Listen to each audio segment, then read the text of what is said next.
Oke, Bapak Ibu, sebelum kita mulai diskusi pada pagi hari ini, ada beberapa hal yang ingin saya sampaikan. Pertama, diskusi ini menggunakan Zoom webinar, jadi Bapak Ibu tidak bisa saling melihat satu sama lain. Nanti kalau ingin bertanya, silakan di kolom chat, nanti tim kami akan menghubungi untuk live, untuk bertanya langsung ke Pak Adia Warman.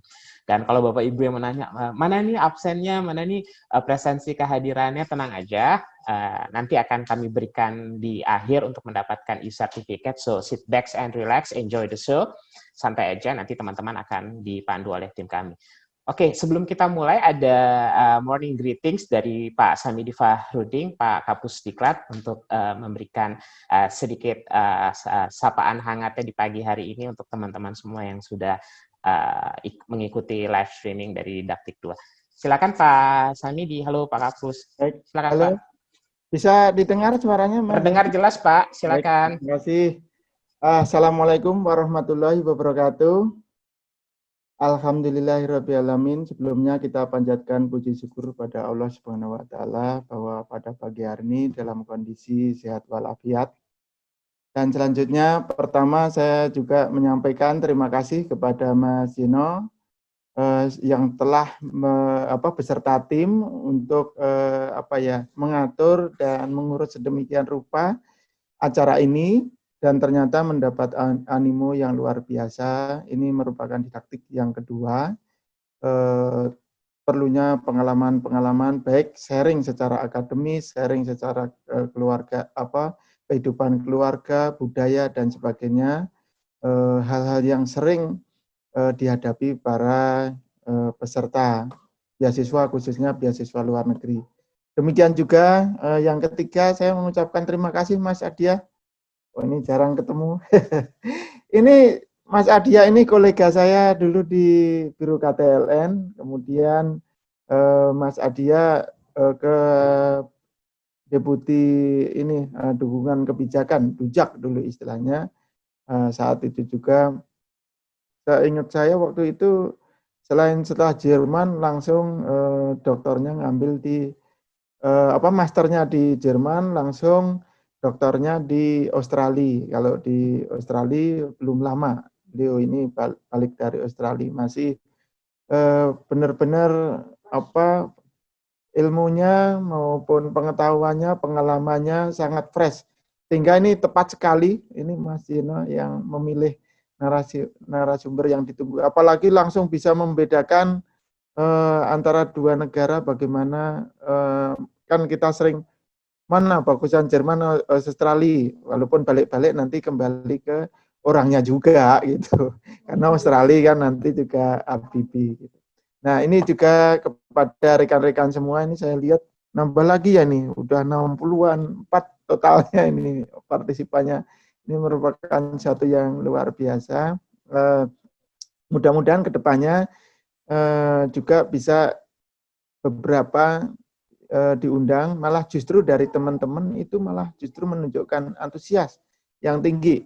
Dulu kita juga mengundang Pak Ferdi Hadis atau siapa? Ferdi Hadis, kalau nggak salah ya, kita undang, tapi langsung bagaimana tentang pengisian tentang akademik, kemudian bagaimana mengisi aplikasi form dan sebagainya. Nah, ternyata dari teman-teman itu sebenarnya ingin tahu sebenarnya Belanda kayak apa, nanti kemungkinan ada yang Inggris juga seperti apa, karena secara mental kadang-kadang teman-teman itu saya sampaikan, di Belanda ada jatah 3 orang waktu itu, tapi dari teman-teman takut Pak, nanti kalau nggak lulus malu kita, umpamanya kan seperti itu. Nah ini yang kadang-kadang, kemudian ada juga pengalaman, ini Mas Adia mungkin ada beberapa, itu ada masalah secara non-akademis, tapi akhirnya berakibat kepada akademis, sehingga yang bersangkutan umpamanya waktu itu sempat nggak lulus atau tidak menyelesaikan, itu ada masalah keluarga gitu.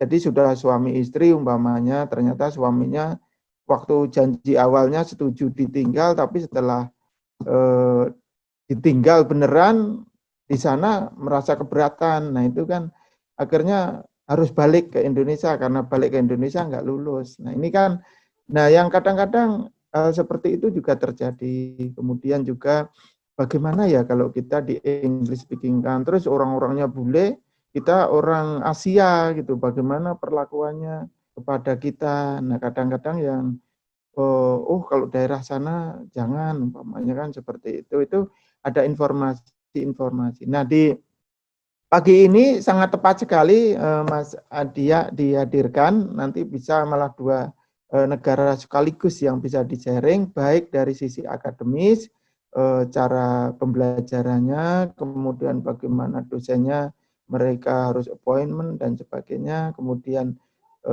apa misalnya siapa tahu ada tes ini ya, tes lisan juga apa?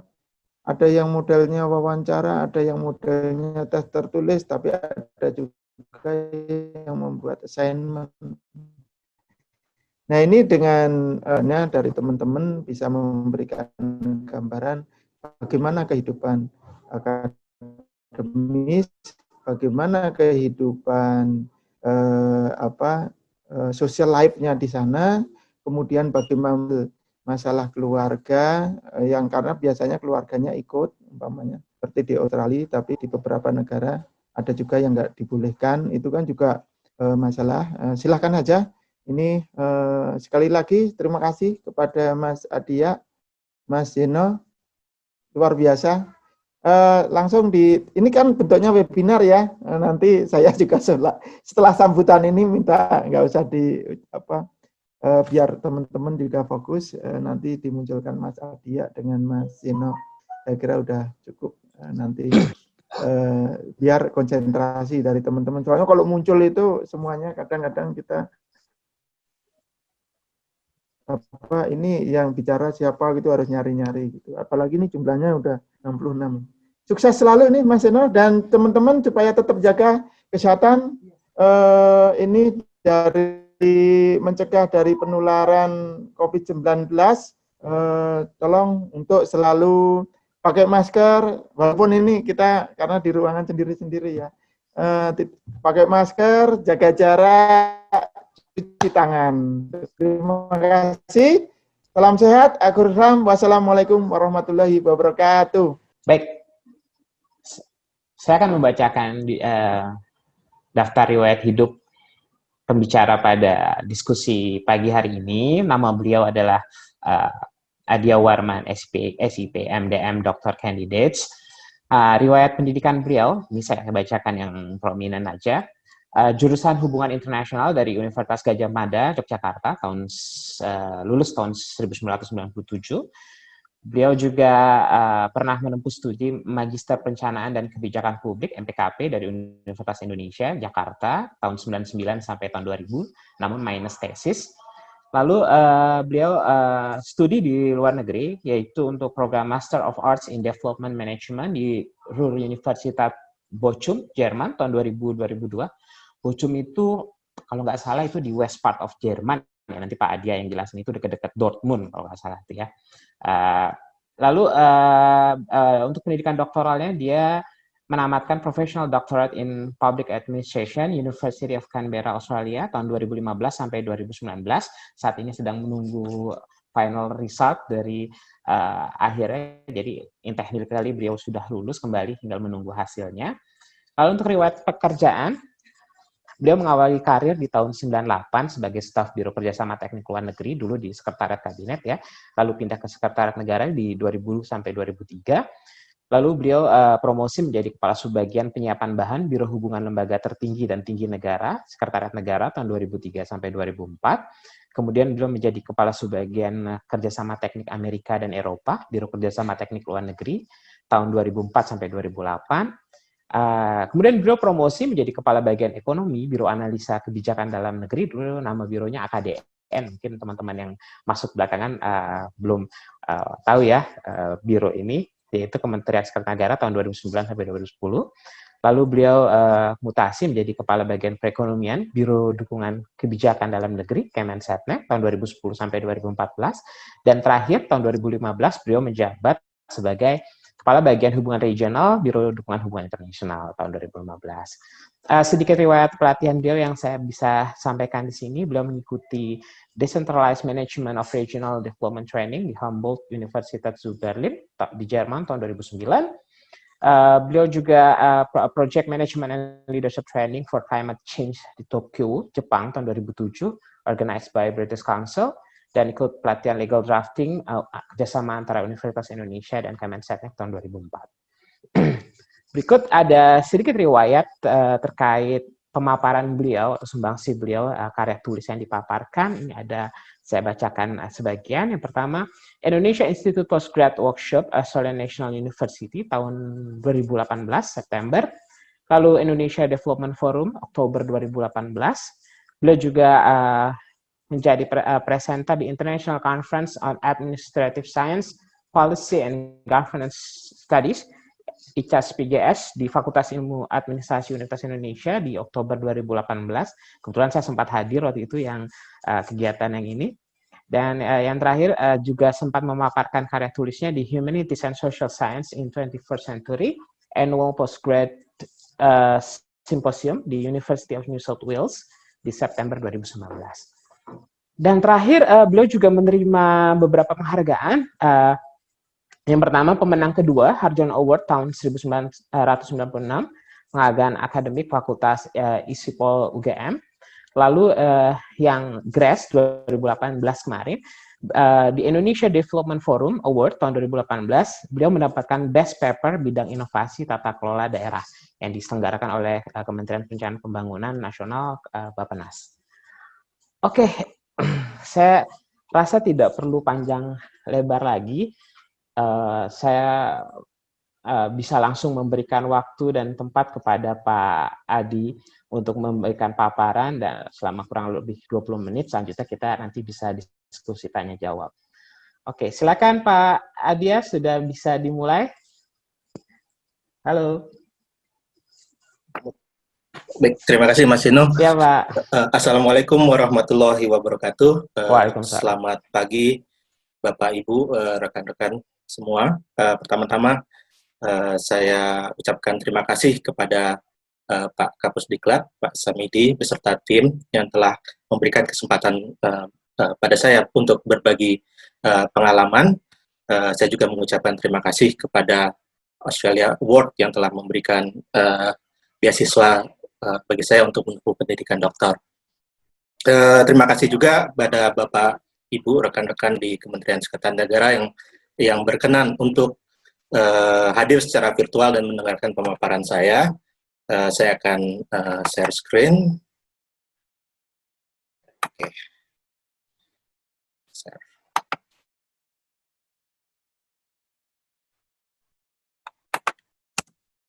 Oke, terkait dengan karir dan pendidikan tadi sudah disampaikan oleh Mas Zeno, jadi saya bisa lewatkan bagian ini. Kurang lebih 20 tahun yang lalu kira-kira, saya pertama kali menginjakkan kaki di bulan September di luar negeri untuk pertama kalinya, tepatnya di Jerman. Ya kurang lebih 2 tahun setelah saya bekerja di Sekretariat Negara. Pada saat itu ya saya sebagai staf baru sedikit galau juga gitu ya, melihat senior-senior saya banyak yang lulusan dari luar negeri. Kasubag saya waktu itu lulusan Inggris, ada juga yang dari Australia, Amerika, dan lain sebagainya. Kemudian juga beberapa senior juga sedang dan akan menempuh pendidikan S2 di Australia pada saat itu, termasuk Pak Kapusdiklat, Pak Samedi. Ini saya ketika masuk menggantikan formasi beliau, menempati meja beliau. Begitu juga senior lainnya di Biro KTLN, itu ada Ibu Nani, Karo KTLN, Ibu Betty yang sekarang di Setwapres, dan Ibu Rika Kisvardani, Deputi Administrasi di Setpres. Semuanya pada saat itu sedang menempuh kuliah di Australia. untuk memanfaatkan waktu, seperti tadi disampaikan, saya mengambil kuliah di malam hari di MPKP UI, sambil saya mencoba apply di beberapa beasiswa di luar negeri. Nah, waktu itu ada dua pilihan, apakah beasiswa Jerman, DAAD, atau Australia. Ya, seperti disampaikan, saya berusaha menggali banyak informasi mengenai kualitas pendidikan, ketersediaan dan kesesuaian program studi, fasilitas beasiswa yang diberikan, serta situasi dan kondisi negara yang akan saya tuju. Dari konsultasi dengan beberapa senior, waktu itu ada satu pertimbangan khusus yang perlu saya sampaikan, yaitu bagaimana dampak dan kontribusi dari studi saya terhadap pekerjaan selanjutnya. Mengingat Jerman merupakan salah satu donor yang memberikan banyak bantuan pada pemerintah Indonesia, dan pada saat itu belum ada alumni Jerman di Biro KTLN atau Seknek. Nah, akhirnya sebenarnya saya menempuh seleksi di kedua ini, dan alhamdulillah AAS-nya gagal. Waktu itu saya gagal di interview, ketemu dengan penguji yang sangat terkenal, ya cukup strength waktu saat itu, Ibu Krishna Sen dari Monash University. Akhirnya saya berangkat dapat kesempatan beasiswa S2 di Jerman. Ini kira-kira ada dua beasiswa Jerman, baik S2 dan S3 yang yang banyak memberikan kesempatan pada kita yang reguler itu untuk akademisi dan peneliti di Indonesia. Ini khusus ada kuota buat mahasiswa akademisi dan peneliti di Indonesia, dan yang kedua profesional, tapi ini sistemnya diadu di berbagai negara berkembang. Saya mengambil seleksi dari jalur ini. Untuk yang kedua ini pilihan studinya hanya sedikit, lebih sedikit daripada yang reguler. Dan saya mengambil development management di Ruhr Universitas Bochum. Jadi Bochum itu terletak di antara Dortmund dan Düsseldorf. Jadi berdekatan dengan Belanda. Jadi kalau mau beli Indomie, beli ikan asin, beli kerupuk, itu tinggal nyebrang ke Belanda. Bagi yang suka sepak bola, dulu ada klub sepak bola Bochum, VfL, tapi tidak sehebat BVB Dortmund maupun Bayern Munchen yang langganan juara di Bundesliga. Nah, saya memulai S2 saya tahun 2000. Waktu itu ada dalam bahasa Inggris. Sebelumnya dapat kursus bahasa Jerman selama sebulan untuk percakapan sehari-hari. Jadi program S2-nya sendiri ada 3 semester, 2 semester coursework dan 1 semester fieldwork dan menulis tesis. Di antara 2 semester coursework itu ada internship 2 bulan di lembaga pemerintah Jerman di Jerman. Kebetulan pada saat itu saya sebelum berangkat saya baru saja menikah, sehingga saya memilih untuk melakukan internship di project GTZ SFDM, Support for Decentralization Measure di Jakarta, tepatnya di Kementerian Dalam Negeri. Ini untuk melakukan internship ini saya untuk tiketnya saya di cover oleh DAAD. Nah, pengalaman internship ini kemudian membawa saya untuk menekuni bidang desentralisasi di Ruhr Universitas Bochum. Kebetulan ada Profesor Henner Dur yang sering melakukan penelitian tentang desentralisasi, dan juga ada Dr. Bernhard May yang memimpin bertahun-tahun proyek CTZ SMDM di Indonesia, bahkan membantu perumusan kebijakan desentralisasi yang baru pada tahun 2000. Nah, untuk tugas akhir saya menulis tesis tentang desentralisasi di Indonesia dengan mengambil di kasus Balikpapan dan Sleman Regency. Saya menggunakan metode kualitatif dan kuantitatif, serta melakukan studi kepustakaan. Pada saat itu tahun 2002 online sumber online kepustakaan online masih terbatas, belum ada Google Scholar, jadi akses terhadap jurnal-jurnal elektronik masih sangat terbatas. Saya menyelesaikan ya tepat waktu dengan IPK 2,1. Di Jerman agak sedikit berbeda GPA-nya, karena dia mulai dari 4 untuk yang terburuk dan 1 untuk yang paling baik. kembali ke bekerja setelah menyelesaikan pendidikan, seperti disampaikan tadi Mas Eno, saya kembali sebagai staf di KTLN, kemudian dapat promosi di Biro Hubungan Lembaga Tertinggi dan Tinggi Negara (Hublem).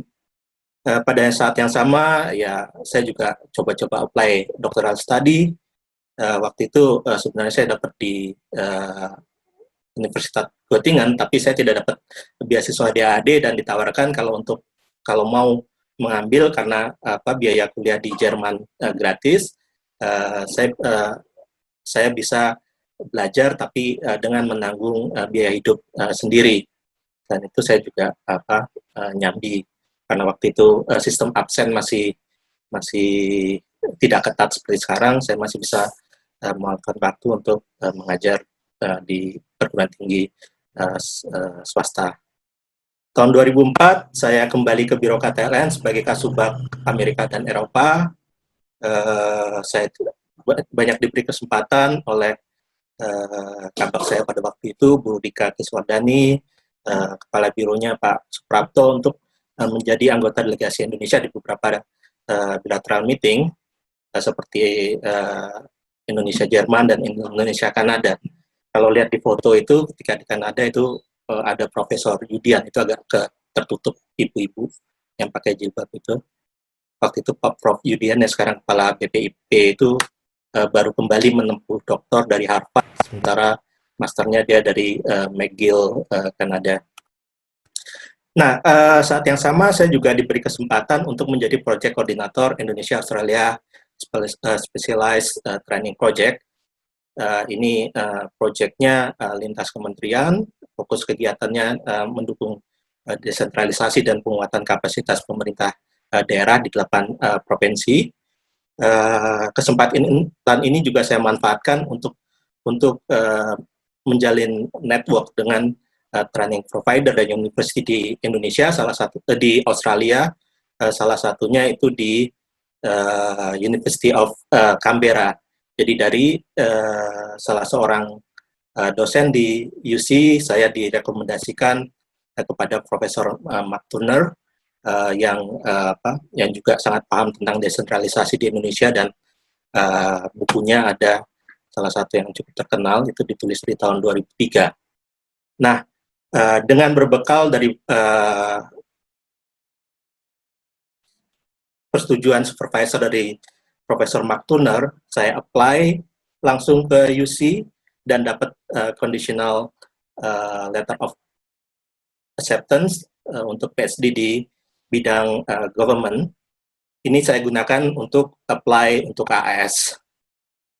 Namun ya fakta berbicara lain, saya 2 kali gagal di interview AAS, dan akhirnya di kesempatan ketiga saya bisa lulus dan mendapatkan kesempatan belajar di Australia.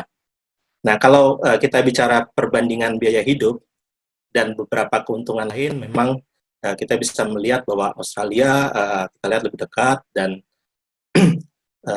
bahasa sehari-hari maupun akademik dengan menggunakan Inggris ini bermanfaat juga kalau kita membawa keluarga, anak-anak yang bersekolah. Kemudian juga pemerintah memberikan biaya gratis untuk TK SMA negeri di beberapa, tapi mungkin ada beberapa perbedaan antar negara bagian, jadi nanti bisa dicek. Juga ada untuk AS ada subsidi biaya daycare kalau anak kita masih balita, dan yang bonusnya itu ada kesempatan untuk casual job. Namun di sisi lain, biaya yang harus kita keluarkan, terutama kalau kita membawa keluarga, itu adalah asuransi kesehatan yang cukup mahal, namun juga fasilitas yang diberikan sangat terbatas. Jadi sejak 2010, Australia Award tidak lagi memberikan mengcover asuransi kesehatan buat keluarga, hanya untuk studentnya aja. Jadi kita harus extend untuk family insurance. Ini ada beberapa website yang menarik kalau Bapak Ibu ingin membandingkan antara fasilitas yang diberikan oleh beasiswa AAS, LPDP maupun DIPTI untuk belajar di Australia.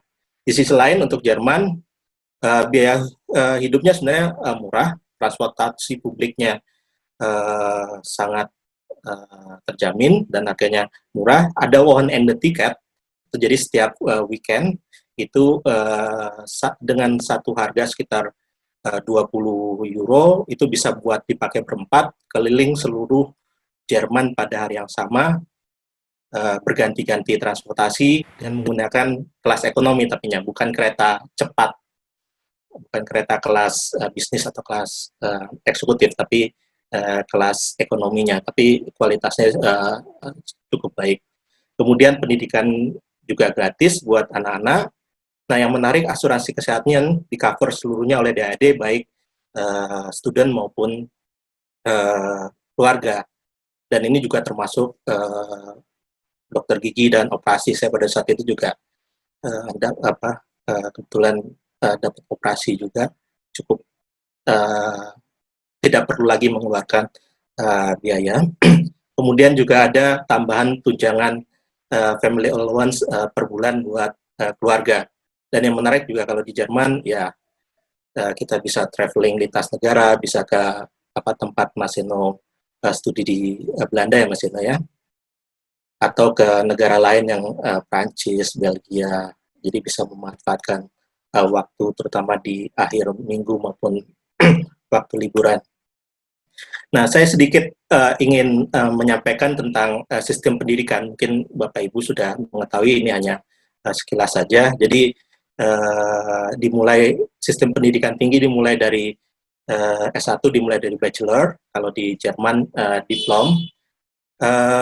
Kemudian S2-nya dulu di Jerman relatif tidak ada master, tapi dengan globalisasi pendidikan, kemudian juga Jerman banyak membuka master internasional, artinya diajarkan dalam bahasa Inggris. Karena di Jerman untuk diplom S1 itu ketika lulus mereka bisa langsung leading ngambil doktor. Di Australia juga ada, terutama yang first class honor, lulusan-lulusan terbaik itu dia bisa langsung ngambil PhD tanpa mengambil gelar master. Nah, yang menarik di sini kita bisa lihat, kalau lihat jalurnya, kalau jalur umum dari BA, BSc itu akan bisa melanjutkan ke masternya MA, MSc. Tapi juga ada di tingkat master itu jurusan-jurusan yang spesialisasi pada profesi. Jadi seperti kita tahu ada MBA, MPA, LMM, MPH. Nah, perbedaan inilah kemudian nanti yang menyebabkan selain adanya sistem pendidikan doktor yang bersifat umum, generik, PhD, Doctor of Philosophy, itu juga ada doktor-doktor khusus profesi atau profesional doktorat seperti DPA untuk bisnis administrasi, DPA public administrasi, atau CD untuk hukum. Sedikit perbedaan antara PhD dan profesional doktorat, pada intinya hampir sama, tapi di profesional doktorat kita mendapatkan penguatan pengetahuan melalui coursework 2 semester dan wajib lulus, sementara PhD biasanya hanya wajib ikut, tidak harus lulus, hanya sit in aja. Kemudian orientasi dari PhD lebih ke teori development, sementara di profesional doktorat lebih ke aplikasi dan untuk keperluan praktis. Mengenai ketebalan panjang dari tesis, PhD itu sampai 100.000 kata, sementara profesional doktorat 80.000 kata, namun pada prakteknya bisa jadi juga ada yang menulis lebih dari 80.000 untuk profesional doktorat, tapi disarankan lebih pendek karena ini akan memakan cukup banyak waktu bagi examiner untuk membaca sekian banyak. Jadi kalau saran supervisor saya itu lebih padat, lebih baik, dan itu menunjukkan kemampuan daripada student untuk mensintesis teori dan finding. Untuk output, selain konvensional bed thesis, ini ada 2 jenis tesis, ada yang 1 tesis penuh, tapi ada yang menulis 3 IC panjang yang terkait gitu ya. Dan juga ada yang by publication, Jadi ketika kandidat doktor berhasil memasukkan artikelnya di jurnal artikel yang berkualitas, maka dia layak untuk mendapat gelar doktor. Nah, ini kurang lebih perjalanan doktoral saya, postdoc 2 semester, kemudian introductory, yang critical itu confirmation seminar, karena ini dinilai oleh 2 asesor, dan kalau tidak lulus ini tidak bisa mendapatkan kandidasi dan tidak bisa meneruskan. Kemudian di semester kelima saya melakukan fieldwork di Indonesia, di cover oleh AS selama 3 bulan, kembali ke Australia, saya transkrip, kemudian ada progress report, baik seminar, baik internal maupun seperti yang tadi disampaikan Mas Yeno, saya saya mempresentasikan paper saya di berbagai seminar dan conference. Saya submit tesis di semester 9, jadi saya dapat saya minta extension 1 semester. Nanti saya ceritakan kenapa saya harus mengambil minta perpanjangan 1 semester setelah dan saya kembali ke Indonesia akhir tahun, jadi Desember 2019. Selama proses itu tesis saya di review oleh 3 examiner, external examiner, jadi di luar dari universitas saya, baik profesor di Australia maupun di negara lain, dan saya agak tertunda prosesnya ini karena bulan Januari sampai Maret itu kampus di Australia, terutama Canberra, New South Wales, dan New South Wales itu ditutup karena asap kebakaran hutan dan juga COVID-19. Nah, jadi apa yang harus kita perhatikan ketika kita ingin menempuh pendidikan? Yang pertama, kita harus memilih universitas. Kita bisa menentukan berdasarkan ranking universitasnya, kualitas dan fokus studi yang akan kita ambil, maupun yang tidak kalah penting itu adalah supervisor yang akan membantu kita dalam melakukan penelitian. Mengapa saya katakan bahwa supervisor itu penting? Karena seringkali kita ketemu supervisor yang sangat high demanding, sementara kita butuh banyak bantuan, banyak supporting dari pengalaman beliau, baik dalam penulisan, baik dalam memilih teori, maupun juga memilih referensi. Dan seringkali juga kita, ya karena terdesak waktu, kita hanya melihat supervisor yang tersedia, sementara kita mengabaikan spesialisasi dan minatnya. Karena itu penting kita juga memperhatikan, mencari tahu siapa saja alumni yang pernah dibimbing, dan bagaimana support dari lembaga universitas yang akan menaungi kita.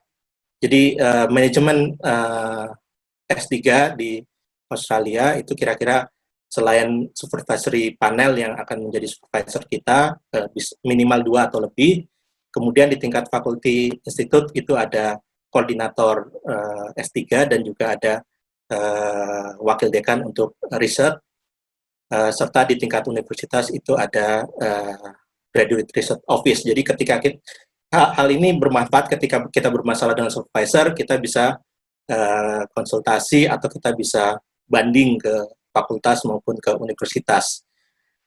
Ini yang juga saya alami selama masa studi saya. Jadi saya 3 kali ganti supervisor. Seperti tadi saya sampaikan, pertama kali supervisor saya itu Mark Turner dan Anthea MacArthur Jones. Karena dari rekomendasi yang saya dapatkan dari Mark Turner, itu kira-kira jangka waktunya 4 tahun sampai saya datang ke Australia. Pada saat itu Mark Turner sudah pensiun di UC dan dia pindah ke UNSW Adva. Begitu juga ternyata Anthea MacArthur Jones juga pindah, sehingga kemudian saya ganti institut ke Institute Governance and Policy Analyst. Karena saya sudah 2 semester di sana, saya punya lebih banyak pengetahuan supervisor mana yang lebih tepat, dan kemudian saya mendapatkan supervisor baru, Paul Fawcett, yang ahli di bidang governance. Kalau di search di Google Scholar bisa lihat berbagai macam artikel yang dia tulis. Ini doktor lulusan dari Birmingham University. Jadi di Australia itu sebagai negara multicultural, itu banyak dosen yang berasal dari Australia, dari Inggris sebagai patronnya Australia, dan juga dari negara lain termasuk dari Asia seperti Cina, India, Pakistan, dan Bangladesh.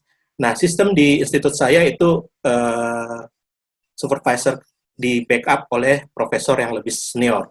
Saya mendapatkan second supervisor, Profesor Jerry Stoker. Dia profesor di Southampton University UK. Dia hanya satu semester di UC, kemudian satu semester di UK, berganti-gantian. Dan supervisor ketiga, Dr. Yogi Vidyatama, orang Indonesia, alumni S3 di NU. Nah, ketika saya mendekati masa akhir studi saya dalam proses finalisasi tulisan, ternyata saya mendapat kabar bahwa Paul Fawcett pindah ke UNILMAP. Dengan kualitas seperti dia, UNIMAP dengan senang hati merekrut Paul Fawcett, dan saya harus berganti supervisor lagi, supervisor utama. Tapi alhamdulillah penggantinya Associate Profesor Lander cukup kooperatif, dan sejak lama juga sudah kenal dengan saya sudah mengenal beliau, jadi tidak ada masalah dalam finalisasi tesis. Nah, kalau kita bicara tentang bagaimana menjual ide topik yang layak jual, yang memenuhi kaidah high research degree, itu ada 3 faktor. Saya cepat saja di sini, yaitu incomplete, inadequacy, dan incommensurability. Kemudian juga apa kontribusi yang akan dihasilkan, baik terhadap body of knowledge maupun practical. Dan yang utama, karena S3 itu Doctor of Philosophy, tentu saja riset paradigm yang digunakan ini juga kita harus memahami. Seringkali banyak siswa S3 yang langsung melompat ke riset metode, artinya kualitatif atau kuantitatif, tanpa dasar filosofisnya, baik ontologi, epistemologi, di balik itu mengapa memilih kuantitatif, kualitatif, atau mixed method. Ini contoh memilih bagaimana menentukan riset gap. Kita akan kembali di pembahasan nanti. Begitu juga yang saya alami, saya mengalami perubahan topik. Jadi ketika seleksi AS, topik saya itu tentang dampak desentralisasi terhadap pengentasan kemiskinan. Namun begitu sampai di UC, dari hasil diskusi dengan supervisor saya, Mark Turner, pada saat itu dia bilang topik ini sangat berat, dan dia menyarankan untuk lebih menekankan kepada permasalahan good governance di tingkat daerah di dalam sistem desentralisasi Indonesia. Nah, karena saya kemudian berubah supervisor berikutnya kemudian mempertajam lagi topik saya menjadi permasalahan public sector innovation, juga tetap di tingkat daerah. Dan dari hasil temuan saya, karena riset saya adalah kuantitatif, induktif, kualitatif maksudnya, induktif, dan juga fleksibel method. Jadi dari hasil perjalanan penelitian saya, kemudian saya topik akhir saya adalah terkait dengan legitimasi dari governance innovation. Jadi kira-kira ini isi dari tesis saya. Saya fokus di satu kasus Batang. Saya melakukan interview pada berbagai pemangku kepentingan di sana, bukan hanya di birokrasi, tapi juga civil society-nya, wartawannya, kontraktor. Begitu juga karena Batang mendapat bantuan dari national activist, NGO seperti ICW dan Transparansi Internasional. Saya juga melakukan interview pada aktivis di DI maupun ICW, termasuk juga sempat doorstop mengadang Pak Teten, karena Pak Teten waktu itu juga tahun 2013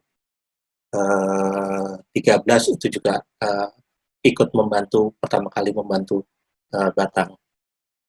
Jadi seperti saya sampaikan tadi, setelah fieldwork kita disarankan untuk melakukan validasi dan memperkaya tulisan melalui partisipasi di berbagai conference dan seminar,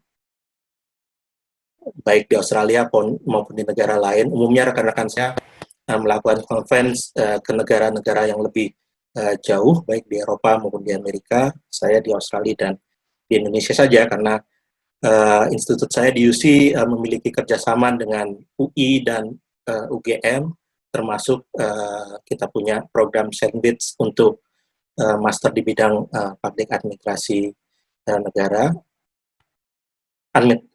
administrasi publik maksudnya. Dan tahun 2018 saya juga ikut Indonesia Development Forum dan dapat best paper dari Menteri Bappenas pada saat itu, Pak Bambang Sumantri Bojonegoro. Nah, untuk slide 2 terakhir, jadi saya udah mengumpulkan tesis, hasil review baru saya dapatkan akhir Agustus kemarin. Hasilnya ini bukan nilai penuh tapi kriterianya. Jadi kalau eksaminer memberikan A, artinya tidak ada perbaikan sama sekali. Kalau C memerlukan perbaikan yang tambahan yang cukup. Sementara kalau B itu hanya sifatnya klarifikasi. Tapi dari 2C yang saya dapatkan, satu examiner sebenarnya tidak meminta banyak perbaikan, hanya komen, sehingga kata supervisor saya sebenarnya yang C ini lebih layak skornya B dibandingkan C. Jadi sekarang saya sedang menyelesaikan tesis. Minggu lalu menyelesaikan revisi tesis. Minggu lalu saya melakukan video conference dengan supervisor saya dan untuk mempersiapkan revisi tesis, dan mudah-mudahan dalam 1-2 bulan ini revisi saya selesai dan saya bisa selesai total. Nah, sebagai penutup, saya bukan orang yang bijak, tapi ya saya mencoba untuk introspeksi dan refleksi apa yang telah saya lakukan. Jadi yang bisa saya sampaikan adalah jangan takut untuk bermimpi, karena sukses diawali oleh mimpi. Tapi jangan hanya sekedar bermimpi. Kita harus mencari informasi yang sebanyak-banyaknya, persiapkan diri secara maksimal dari pengisian pendaftaran hingga menempuh tes beasiswa, perluas jaringan akademik dengan mahasiswa dan dosen, termasuk alumni di tempat yang akan kita pilih, pertimbangkan berbagai faktor, termasuk biaya hidup, terutama apabila kita membawa keluarga, dan pada akhirnya ya kita harus realistis dan pragmatis. Kita pilih pilihan yang paling menyenangkan di antara berbagai pilihan yang memungkinkan. Akhirnya ya kita tetap terus berupaya dan berdoa, tapi Tuhan juga yang menentukan, dan kegagalan adalah pertanda keberhasilan untuk kesempatan yang lain. Mungkin itu Mas Eno yang bisa saya sampaikan untuk pengantar diskusi. Oke. Terima kasih atas waktunya. Baik, terima kasih sekali Pak Adi untuk paparannya yang luar biasa sekali ya. Tadi seperti menyusuri lorong waktu karir dari awal prosesnya gitu. Ini sudah ada yang ngantri untuk bertanya Pak Adi, namun sebelum saya berikan kesempatan ke teman-teman untuk bertanya secara live sambil tim kami mempersiapkan hal teknisnya, saya ada satu pertanyaan nih Pak Adi. Pak Adi kan ya kuliah di S2-nya, S1 di Indonesia, S2 di Jerman, lalu S3-nya di mana? Di Australia. Nah, ini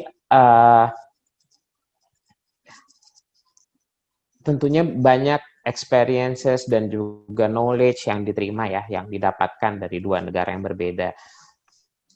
Bagaimana Pak Adi melakukan kalibrasi ini untuk mengintegrasikannya dalam pekerjaan di Kementerian Sekretariat Negara gitu dalam mentransform tentu saja kan apa yang kita dapatkan ya kalau kita studi di luar itu kan tidak sepenuhnya 100% fit in to our daily task gitu kan, to our daily job. Nah, bagaimana Pak Adi melakukan kalibrasi atau menyesuaikan ini? Mungkin itu pertanyaan dari saya Pak, yang mungkin nanti bisa menstimulasi pertanyaan-pertanyaan lain. Silakan Pak Adi. Baik, pertanyaan sulit Mas Zeno ya. Karena ya bagaimanapun juga sistem pendidikan juga apa yang kita dapatkan di bangku kuliah belum tentu link and match dengan pekerjaan yang kita dapatkan. Kalau dilihat dari major studi saya, S1-nya HI gitu ya, kemudian ya mungkin korelasinya cukup tinggi dengan pekerjaan awal saya di Biro KTLN gitu ya. Meskipun juga tidak semua pelajaran yang saya dapatkan di HI itu bisa saya gunakan. Nah, kemudian dari pada saat itu momentumnya juga kita tahun 2001 dan sebelumnya itu sedang mempersiapkan kebijakan baru di desentralisasi. Kemudian ya saya juga dari birokrasi saya melihat ini salah satu hal yang cukup strategik sebagai dasar bagi Indonesia untuk membangun ke depan melalui daerah. Karena itu S2 saya kemudian ngambil MPKP di situ untuk banyak juga dosen dokter muda waktu itu ada Ibu Sri Mulyani, Pak Bambang Brojonegoro, termasuk Pak Wamenku yang sekarang itu Pak Swasil Nazara itu mereka juga mensupport kebijakan desentralisasi dan banyak memberikan perkembangan info tentang kebijakan desentralisasi di PKP itu. Nah ini yang kemudian saya menjadikan dasar ketika saya meneruskan S2 di Jerman. Saya mengambil manajemen pembangunan, tidak lagi HI, karena ini juga saya sesuaikan dengan latar belakang pekerjaan KTLN yang banyak menangani kerjasama teknik atau dengan bahasa lain kerjasama pembangunan. Jadi saya pikir dengan mengambil studi di bidang manajemen pembangunan lebih tepat untuk karir saya. Begitu juga untuk S3, kemudian saya mengambil administrasi publik atau bahasa yang lebih modern sekarang, governance, mengingat perkembangan daripada administrasi negara tidak lagi sekedar bersifat sentralisasi atau hanya internal proses, tapi juga memerlukan aktor-aktor lain di luar birokrasi untuk membangun jejaringan dan memanfaatkan resource lain yang bisa disinergikan. Jadi kira-kira itu Mas Eno. Mungkin juga tidak seluruhnya pelajaran yang saya dapatkan itu bisa saya aplikasikan di tempat kerja, karena itu juga saya mencari peluang-peluang lain untuk mengaplikasikan pengetahuan saya itu di luar tempat kerja. Mungkin itu, Mas Eno. Baik, makasih Pak Adi. Ini di ujung sana sudah standby Mbak Dery Anuga Rahman untuk bertanya secara live ke Pak Adi. Halo Mbak Dery. Hai Mas Zeno, apa kabarnya? Baik-baik, alhamdulillah. Baik. Oke, silakan Mbak Dery untuk memberikan pertanyaan langsung ke Pak Adi. Kayaknya pernah kenal Mbak Dery. Iya, teman lama Pak Adi. Welcome home Pak Adi. Luar biasa Pak Adi. Sebelumnya terima kasih atas kesempatan yang diberikan Mas Zeno, kemudian Pak Kapus, teman-teman di Pusdiklat, dan yang terhormat Pak Adi. Pak Adi ini kawan lama di Deputi Dukungan Kebijakan ya Pak Adi ya? Iya. Gitu. Nah, saya ada beberapa pertanyaan nih Pak Adi, 3 pertanyaan. Yang pertama, tadi kan Pak Adi cerita sedikit terkait pengalaman wawancara ya untuk seleksi Australia Award. Nah, apa sih Pak Adi nilai atau apa namanya yang Pak Adi dari gagal itu 2 kali, kemudian ketiga kali itu berhasil, alhamdulillah. Apa kira-kira yang menjadi kekurangannya di wawancara ke-1 dan kedua, seperti itu. Yang kedua, boleh dong Pak Adi cerita proses wawancara itu seperti apa untuk kalau Australia Award ini untuk S3, seperti itu. Nah, kalau untuk yang ketiga terkait tadi Pak Adi cerita tentang penggantian supervisor ya. Maksudnya Pak Adi memang mengalami pergantian. Nah, pastikan itu kalau saya bayangin sih termasuk salah satu ya mungkin yang hal yang sulit gitu. How to handle with that gitu maksudnya Pak Adi. Pastikan secara emosi juga mungkin ada sedikit terganggu atau bagaimana gitu. Nah, mungkin Pak Adi boleh cerita terkait tersebut. Semoga tesisnya lancar ya Pak Adi, revisinya sampai Amin, nanti amin. graduation dengan hasil yang terbaik. Mungkin itu aja Mas Zeno, terima Thank kasih you banyak. Dery udah mau gabung sama kita. Oke, sebelum jawab Pak Adi, mohon nanti untuk standby di sini Mas Tikno ya dari Setwapres untuk nanti berikutnya setelah sesi berikut pertanyaan. Dan teman-teman lain yang ingin bertanya, silakan jangan ragu-ragu bisa chat di sini. Nanti mau live, kalau misalnya nggak bisa live, hanya via chat pun nggak masalah. Nanti kami akan sampaikan pertanyaannya ke Pak Adi. Silakan Pak Adi, tadi ada 3 pertanyaan dari Mbak Baik. Dery. Ya, berkaitan dengan wawancara AS yang saya alami dan apa yang bisa saya simpulkan, kira-kira kita ketika interview, kita akan ketemu dengan tim joint selection-nya, salah satu dari tim joint selection. Tentunya AS akan mencarikan JST yang tepat sesuai dengan bidang ilmu yang akan kita pilih. Namun ya mungkin ini juga sedikit sedikit masukan buat AS, tapi juga setelah itu juga diperbaiki. Pada saat saya wawancara, jadi ada faktor untung-untungan juga. Kalau kita dapat pewawancara yang paham dengan studi kita dan tertarik dengan studi kita, itu maka hasil wawancaranya akan baik. Tapi kalau kita dapat wawancara yang ya nggak cocok baik dari bidang ilmunya maupun kemudian ketertarikan dia untuk metode risetnya. Jadi seringkali ada perdebatan, ada kompetisi antara pendukung kuantitatif dengan kualitatif, interpretatif dengan positivis gitu ya. Jadi wawancaranya sendiri ya ada faktor subjektivitasnya gitu ya. Itu yang saya alami pertama kali gagal itu, saya hampir bisa dibilang agak kesel juga karena saya bilang saya kayak yang wawancara kayak ogah-ogahan, kayak nggak nyambung gitu ya. Saya nggak perlu nyebut nama mungkin ya. Tahun berikutnya ada perbaikan. Jadi kalau yang pertama itu cuma ada satu tim terdiri dari dua orang pewawancara, tahun-tahun berikutnya satu tim untuk pewawancara untuk tingkat S3 itu ada 4 orang. Jadi lebih banyak orang lagi yang membaca. Jadi bisa saling mengkombinasikan ilmunya. Mungkin ada 1-2 yang tidak begitu cocok dengan bidang ilmu yang kita ambil, tapi mungkin lebih objektif dibandingkan 2 pewawancara. Nah, pada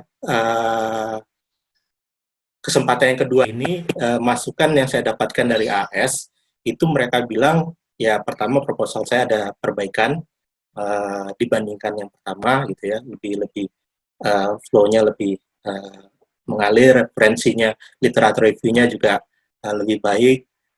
Namun waktu itu ada pertanyaan yang cukup lucu gitu ya, ketika ditanyakan bagaimana prospek kerja setelah kembali dari dengan gelar S3 kembali dari Australia. Mungkin bahwa wawancara mungkin kebanyakan karena saya angkatan lama ya. Sementara peserta-peserta baru kan lebih banyak muda-muda, kalau dari pemerintahan itu lebih banyak di eselon 4 lah ya gitu ya. Jadi ketika dihadapkan pertanyaan ini, maka jawabannya adalah promosi 1 tingkat di atasnya gitu ya. Sementara saya yang waktu itu ya cukup senior gitu ya di Kabak dengan level hampir 4B, tentunya kan prospek saya ke depan lebih besar ya, tidak hanya sekedar promosi ke eselon 2 di tempat saya, tapi juga ada kemungkinan lain, kesempatan lain yang lebih besar di kementerian saya, di Seknek gitu ya, tidak harus di kedeputian saya ataupun tidak harus di biro saya, di eselon 2 saya gitu ya. Apalagi topik yang saya ambil itu ya, waktu itu desentralisasi dan pengentasan kemungkinan, mungkin juga kan kita tahu di Setwapres ada menangani juga tim nasional untuk pengentasan kemiskinan. Jadi saya buka kesempatan-kesempatan itu, tapi itu dianggap oleh pewawancara bahwa saya tidak paham gitu loh. Nanti setelah balik saya mau jadi apa gitu. Itu ironis. Ya mungkin pewawancaranya kan dosen ya, bukan tidak punya latar birokrasi. Jadi situ ada gap antara pemahaman dosen dan juga pemahaman birokrasi tentang bagaimana sistem promosi dan penugasan di birokrasi. Nah, yang kedua terkait dengan ganti supervisor, Mbak Dery, ini juga ya mungkin ancaman tapi juga mungkin juga peluang gitu ya. Saya anggap ini peluang karena ketika saya ganti di semester 3, saya punya lebih banyak pengetahuan tentang supervisor mana yang lebih cocok dengan saya, supervisor mana yang lebih enak cara dia membimbing gitu ya. Karena ya memilih supervisor itu juga sama seperti memilih pasangan hidup gitu. Kalau supervisornya kita dapat yang kebapaan, yang keibuan, yang memilih kita, maka jalannya lancar. Tapi ada juga kalau kita tahu supervisornya sudah susah, kita coba ambil, bisa jadi berakhir di tengah jalan. Teman saya kuliah mengalami seperti itu. Dia ganti 2 kali, 3 kali supervisor, tapi dengan dapat tipikal supervisor yang juga tidak kondusif, ya pada akhirnya juga dia gagal gitu ya. Jadi memang kalau kalau kita memilih supervisor itu sudah tepat dan kita bisa menyesuaikan diri, ada kecocokan chemistry antara kita dengan supervisor, maka insya Allah lancar sampai akhir. Itu yang bisa saya sampaikan. Mungkin itu, Mas ini. Baik, terima kasih Pak Adi. Tadi gitu ya Mbak Dery, 3 pertanyaannya sudah coba dijelaskan oleh Pak Adi Warman. Nah ini di ujung sudah siap di sini Pak Mas Sutikno dari Setwapres. Nah tadi Pak Adi sempat nyinggung Setwapres. Nah ini kebetulan dari Setwapres juga. Nah sebelum Mas ini Tikno, juga kayaknya saya pernah lihat nih di Canberra. Oh gitu. Ini anak Canberra juga nih kayak. Ya sebelum Mas Tikno menjawab nanti mohon standby di sini Mas Rois Saputro nih narasumber bulan lalu, dia malah ingin bertanya juga ke Pak Adi. Bisa standby ya Mas Rois. Silakan Mas Tikno. Oh ya buat teman-teman yang ingin bertanya saya sekali lagi mengundang, silakan via chat atau via live. Kami masih punya waktu sampai dengan nanti pukul 11. Silakan Mas Tikno. Halo, Pak kabar? Terima kasih Mas Zeno. Assalamualaikum warahmatullahi wabarakatuh. Selamat pagi semuanya, semoga sehat. Pagi Pak Adi, apa kabar? Baik. Ketemu lagi kita, welcome aboard. Pertama-tama, terima kasih atas kesempatannya. Melanjutkan pertanyaan sebelumnya, tadi mengenai kegagalan untuk apply. Bisa diceritakan nggak triknya Pak Adi nih, dari 2 kegagalan itu, gimana sih trik menjaga momentum sehingga semangat untuk apply PhD scholarship itu tidak hilang. Ini emotionally kadang-kadang naik turun, terus pekerjaan di kantor ini banyak faktor yang kemudian orang bisa tahu-tahu hilang, tahu-tahu ketemu kayak orang Pak Adi lagi, semangat lagi. Nah ini diceritakan Kak, pengalaman panjang waktu tetap terus ingin mengapply. Terus yang kedua mungkin ini pertanyaan klasik bagi PhD candidate yang ingin apply itu. Dari pengalaman Pak Adi, bagaimana cara meyakinkan calon supervisor, baik di dalam proposal maupun dalam istilahnya komunikasi kita dengan mereka itu untuk mau membimbing kita, itu meyakinkan mereka.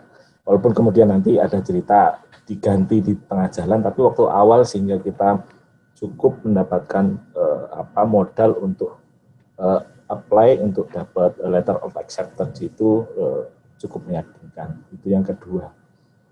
Terus yang ketiga nih Pak Adi, ini terkait dengan perpindahan pembimbing. Tadi juga udah ditanyakan, cuman pengen tahu pengalaman dari Pak Adi dari perubahan pembimbing ini,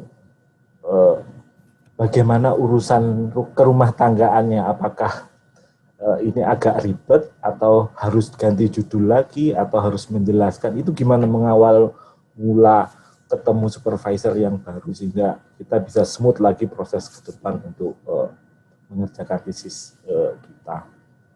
Terus ini juga terkait dengan proposal juga, transformasi proposal awal yang disubmit Pak Adi waktu apply scholarship fundingnya di AAS sampai dengan yang disubmit sekarang itu sampai sejauh mana sih, signifikan nggak, atau masih bisa Pak Adi semangat untuk bisa on the track sesuai yang diinginkan dan dipropose waktu di panel di AAS. Nah ini sedikit aja, mumpung ketemu orang UC nih. Jadi kalau saya kan areanya di public policy, kalau public policy itu di UC masuk di School of Economic atau Government ya Pak? Saya lihat kan ada Institute Government and Policy Analysis itu, kalau saya nggak salah saya juga ada dengar ada NatCem itu, National Center for Social and Economic Modeling itu. Nah itu hubungannya dengan kampus, dengan nasional, dengan NatCem ini, Research Institute tuh, posisi PhD student tuh ada di mana hierarkinya. Mungkin sementara itu Pak yang ingin saya tambah. Terima kasih. Oke, thank you Mas Tikno. Ini Mas Tikno udah siap-siap ini. Iya. Mudah-mudahan lancar Mas Tikno. Ya, langsung ya Mas Tikno. Langsung. Yang pertama berkaitan dengan tips wawancara. Salah satu yang saya coba lakukan itu adalah mencari info tentang tim seleksinya. Jadi setiap tahun itu mungkin tidak banyak perubahan. Dari situ saya cari tahu latar belakang masing-masing tim joint selection gitu ya. Sehingga ketika kebetulan saya dapat tim joint selection yang sama, saya bisa memberikan jawaban atau menyinggung hal-hal yang terkait dengan apa yang pernah mereka tulis atau terkait dengan minat mereka. Itu salah satu triknya. Kemudian untuk menjaga momentum, ya mungkin dengan berolahraga atau enggak, ini agak susah maksudnya menjaga momentumnya. Tapi paling enggak selama AS masih memberi kesempatan, apalagi sekarang tidak ada lagi maksimal usia, itu mungkin tiap tahun tetap aja dicoba karena tidak ada salahnya kan mencoba, dan juga gratis kan mencoba itu.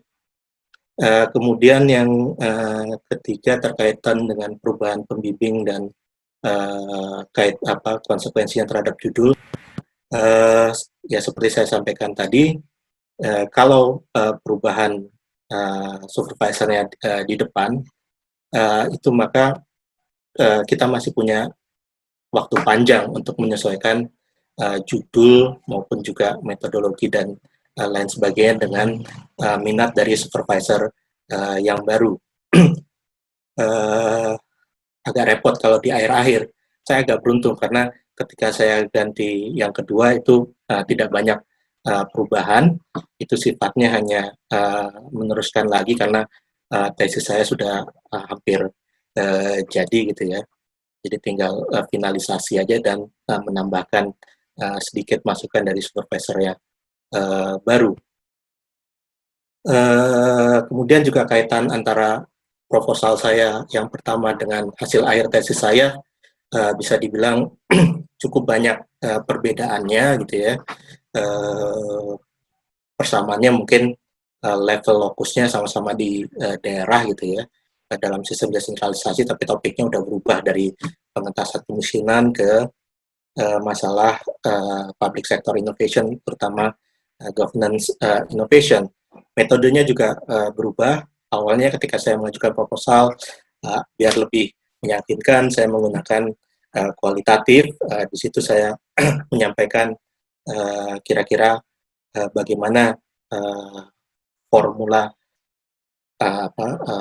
modeling kualitatif yang bisa digunakan untuk membuktikan atau menjawab pertanyaan tentang dampak desentralisasi terhadap pengentasan kemiskinan. Namun dalam perjalanannya kemudian saya ganti topik, juga ganti metodologi. Di sana di 2 semester awal saya dapat banyak pelajaran tentang riset metodologi, termasuk juga riset paradigm ataupun filosofi penelitian. Nah, kemudian di situ saya berganti dari positivis ke interpretivis, gitu ya, ke kualitatif. Kemudian terkait dengan konsekuensinya, nah ini agak menarik. Awalnya saya di School of Government di bawah Fakulty Business, Government and Law. Kemudian saya pindah ke Institute Governance and Policy Analysis. Untungnya sekarang ini IKPA yang tadinya independen ditarik masuk ke BGL. Jadi BGL terdiri dari 3 school, ada School of Politics, Economic and Society, FES, School of Business, satu lagi School of Law, dan IKPA gitu ya. Nah, NATSEM ini juga salah satu center yang ada di bawah IKPA, di bawah IKPA. Jadi dia ada 3 center selain IKPA, ada Center for Governance Change, ada Center for Deliberation Demokrasi. Gitu ya. Nah, yang menarik di IKPA gitu ya, itu adalah mereka untuk menaikkan kualitas penelitian, mereka banyak meng-hire profesor-profesor senior dari negara lain, terutama dari Inggris. Jadi kalau di tempat saya itu selain tadi profesor saya Jerry Stoker yang sangat terkenal di bidang politik dan public policy, ada juga Profesor David March dari Birmingham University yang pernah menjadi direktur riset di ENU. Kemudian juga ada Patrick Dunleavy dari London School of Economic. Kemudian juga ada Hendrik Beng. Itu salah satu strategi dari IKPA untuk meningkatkan kualitas riset, iklim riset di IKPA. Jadi untuk membimbing mahasiswa S3, main supervisornya diserahkan kepada dosen-dosen yang lebih muda, yang lebih punya banyak waktu dan energi. Sementara dosen-dosen senior ini sifatnya membackup dengan pengalamannya dan pengetahuannya, memberikan strategic input. Mungkin itu yang bisa saya sampaikan secara singkat ke Mas Tikno. Oke. Makasih Pak Adi. Mas Tikno kalau masih ingin bertanya lebih mendalam, nanti kita buat sesi khusus dengan Pak Adi ya untuk teman-teman yang ingin apply PhD ya. Jadi kita bikin mungkin lebih private session ya, karena ini memang banyak sekali yang tertarik ya terkait dengan tadi riset metodologi, pemilihan school, supervisor segala macam. Oke. Nah ini sudah standby juga di live. Ini narasumber bulan lalu nih Mas Roy Saputro, dia juga ingin bertanya ke Pak Adi. Silakan Mas Roy Saputro dari Istana Kepresidenan Bogor. Gimana kabarnya Mas Roy pagi ini? Sehat? Alhamdulillah baik Pak Zeno. Oke. Pak suara saya terterima dengan baik? Ya jelas, sangat jelas. Jelas. Ya silakan. Memperkenalkan langsung ke Pak Zeno dan Pak Adi, terima kasih atas waktunya dan kesempatannya yang diberikan. Ada beberapa pertanyaan yang ingin saya ajukan terkait sekolah dari kuliah dari S2 ke S3-nya dan juga beberapa tentang persiapan untuk tes wawancara. Nah, ini yang pertama, pertama kan awalnya Pak Adi menempuh pendidikan S2 yang sudah diselesaikan, S1 S2-nya itu di Jerman ya Pak Adi. Nah ini untuk beralih ke ngambil PhD di Australia itu latar belakangnya ketertarikan untuk ngambil di Australia ini seperti apa sih? Terlepas dari daerahnya misalnya negaranya yang dekat gitu ya dengan Indonesia. Kalau Jerman mungkin agak lebih jauh gitu. Tapi terlepas dari itu kan kalau dari S2 ke S3 ini mungkin S2-nya kan Pak Adi sudah memiliki latar belakang yang solid gitu ya di bidang government misalnya atau decentralization. Nah itu kenapa tidak ngambil di Jerman lagi? Karena itu pasti kan lebih mudah gitu untuk Pak Adi S3 dan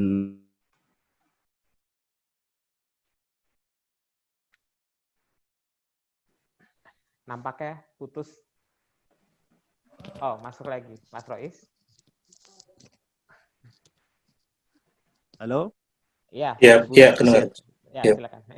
Ini seperti Sudah biasa masuk ya. lagi. Maaf, tadi sampai ya dari S2 S3-nya kalau di Jerman itu akan lebih mudah begitu. Ya, ya. Ya. Ya. Oke, Lanjut, Mas. terima kasih. Lalu yang kedua Pak Zeno ada berikutnya yang kedua Pak Adi. Nah ini terkait dengan presentasi yang nanti akan disampaikan ketika kita kebetulan saya sedang mengikuti tes AS nih Pak Adi untuk S3 gitu ya di Australia di University of Queensland of Technology. Ya jadi nanti itu presentasinya apakah kita juga dimintakan proposal penuh karena kan ketika saya koresponden email dengan beberapa feature supervisor yang supervisor yang akan kita ambil gitu ya, mereka cukup tertarik dengan materinya, dengan judulnya begitu dan meminta proposal penuhnya sekitar 6 sampai 8 halaman begitu. Nanti nah, sampai saat ini pun masih disusun gitu, belum selesai dan belum saya kirim juga ke supervisornya. Nah, apakah nanti misalnya just in case kalau misalnya kita beberapa teman-teman atau dan saya juga keterima di joint selection interview-nya nanti itu apakah dimintakan juga proposal penuhnya dan kita harus bagikan apakah hanya presentasinya saja. Mungkin itu Pak Adi pertanyaan singkat dari saya. Terima kasih Pak Zeno.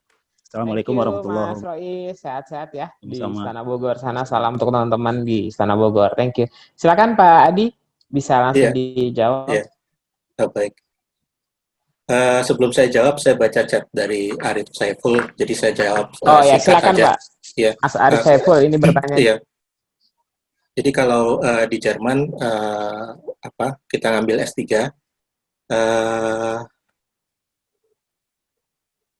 kebanyakan memang sudah menggunakan bahasa Inggris, tapi tidak tertutup kemungkinan ketika kita diskusi atau kegiatan akademik lainnya juga menggunakan bahasa Jerman.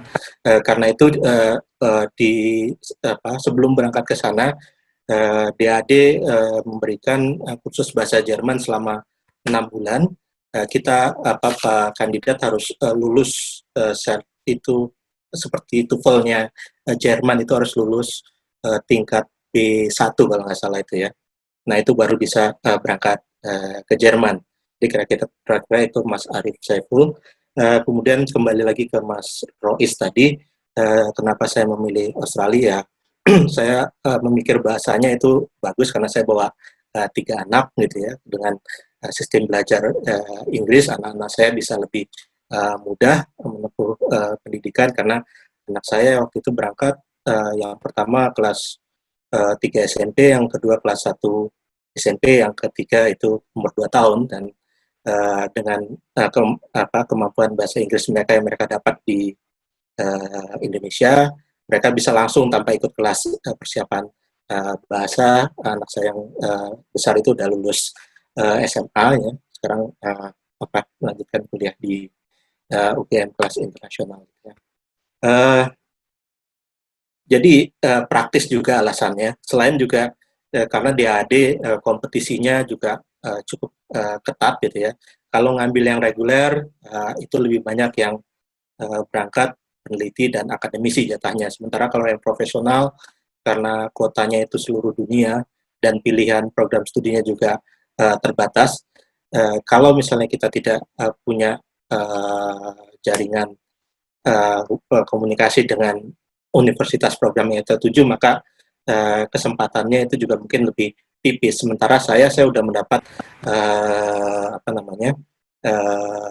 kesediaan supervisor di Australia gitu ya. Jadi itu yang membuat saya lebih mantap untuk mengambil kuliah di Australia. Berkaitan dengan proposal, untuk AAS tidak dimintakan proposal lengkap, bahkan sebisa mungkin bikin proposal yang singkat, bisa mengcover banyak. Kalau di UC ada satu yang menarik, itu buat riset kanvas, satu lembar, hanya kotak-kotak isinya, sangat singkat, mulai dari latar belakang, metodologi, dan tapi bisa mengcover semua isi proposal. Nanti mungkin saya bisa sharing bagaimana bentuk riset kanvas yang ringkas dan padat, hanya dalam satu lembar kertas. Jadi tapi dibuat A3 ya, biar di print A3 biar lebih mudah, fontnya tidak terlalu kecil. Jadi untuk AAS tidak, tapi kalau kita bisa membuat riset kanvas satu lembar ini, itu lebih memudahkan tim joint selection untuk paham tentang arah riset kita dan yakin bahwa kita sudah betul-betul menguasai rencana riset kita. Mungkin berbeda halnya dengan di universitasnya, supervisor, ketika itu saya tidak membuat, ya saya mengirimkan hanya sangat mentah proposal riset saya ke supervisor pertama saya itu, tapi mungkin karena saya direferensikan oleh dosen UC lainnya yang kenal dekat dengan profesor ini, maka Profesor McTurner pada saat itu mau menjadi supervisor saya. Dan yang kedua juga, Profesor McTurner itu juga dia punya banyak alumni membimbing mahasiswa dari Indonesia, baik untuk topik desentralisasi, ada dosen dari Samratulangi yang ditangani, kemudian juga beberapa mahasiswa doktor dari Kemenq. Ada 1, 2, 3 orang yang sudah pernah menjadi alumni ya. Jadi itu mungkin yang membuat saya lebih mudah untuk mendapatkan persetujuan beliau sebagai supervisor. Mungkin itu Mas Zeno. Maaf kalau ada yang kelewatan jawabannya. Oke, thank you Pak Adia. Ini sudah ada lagi Pak, ini ada 2 orang yang ingin bertanya lagi. Tadi untuk Mas Arif Saiful sudah ditanya ya. Nah ini pertama ada Mbak Octavia, nanti selanjutnya ada Mbak Rafika. Kita sapa dulu. Halo Mbak Via, selamat pagi. Selamat pagi Mas Zeno. Suara saya ya? Terdengar jelas. Oke, baik. Gimana kabarnya, sehat? Puji Tuhan, baik, Ya, sehat Mas. Oke. Silakan Mbak Via untuk tanya ke Ya. Pak Adi. Ya, selamat pagi Pak Adi. Pagi. Ya, saya ada 2 pertanyaan Pak. Yang pertama itu terkait jika nanti memang ini terkait sama master sebelumnya. Jadi kalau misalnya saya tertarik untuk master ke Jerman, apakah saya harus menyertakan sertifikat kemampuan berbahasa Jerman juga nantinya? Kemudian pertanyaan yang kedua itu terkait tahap interview. Kalau misalnya memang nanti sampai dengan tahap interview, apakah akan ditanyakan juga dari panelisnya atau wawancaranya itu tentang tentang tema tesis yang akan diambil seperti itu Pak? Atau misalnya nanti jika misalnya nanti memang saya pilihnya yang coursework juga akan ditanyakan seperti itu atau tidak? Gitu. Terima kasih. Oke, saya langsung jawab ya Mas Zeno. Ini maaf saya kadang agak canggung menjawabnya ya. Beda dengan tatap muka langsung kan bisa lebih ini saya kayak bicara di gua gitu. Takutnya apa yang saya sampaikan tidak nyambung gitu ya. Ya. Baik, makasih Mbak Octavia ya. Jadi yang pertama terkait dengan kemampuan bahasa Jerman. Jadi untuk master di Jerman itu justru yang dimintakan adalah syaratnya IELTS dan TOEFL, kemampuan bahasa Inggris. Jadi tidak dimintakan kemampuan bahasa Jerman.